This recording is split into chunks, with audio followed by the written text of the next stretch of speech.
Chegou essa broizinha, galera, para regular as válvulas que tá com barulho. Regular as válvulas, trocar o óleo e trocar a pastilha de freio traseira, ó, que já tá bem no fim, ó.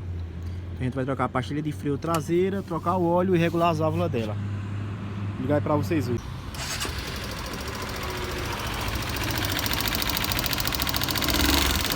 Aqui é pra fazer a regulagem de válvula, galera, é o barulho.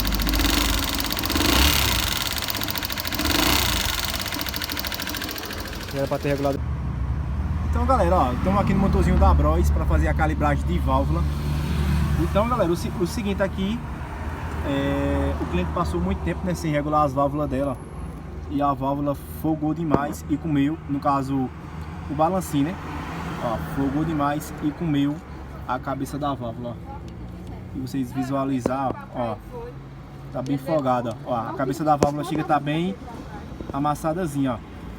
Isso aí, ele passou muito tempo sem regular a válvula dela, que já era para ter regulado, ó, e chegou a dar esse desgastezinho aí. A gente vai regular, mas porém depois vai ser preciso trocar a válvula. Depois vai ser preciso trocar a válvula, que passou muito tempo, ó, sem regular. Olha como tá folgada, ó. Ó. A outra também tá folgada, mas não tá tanto folgada assim, tá só passando um pouquinho folgada. A gente vai calibrar. E essa daqui provavelmente, galera, não vai ficar muito bom não, ó. Desgastou a válvula, ó.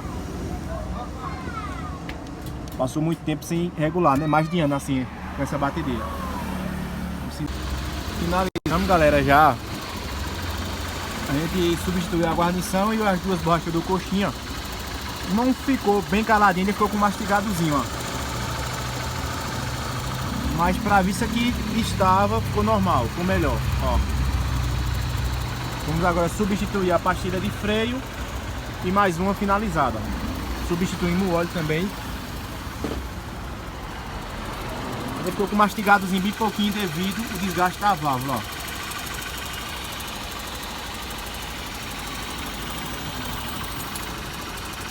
Mas tá aí, ó, finalizada com sucesso, mais uma. Essa aqui tá um dia que não foi lavada, viu? Olha aí. É isso aí, galera, ó.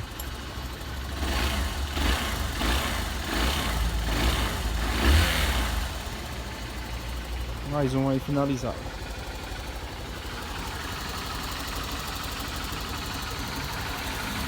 Cuida.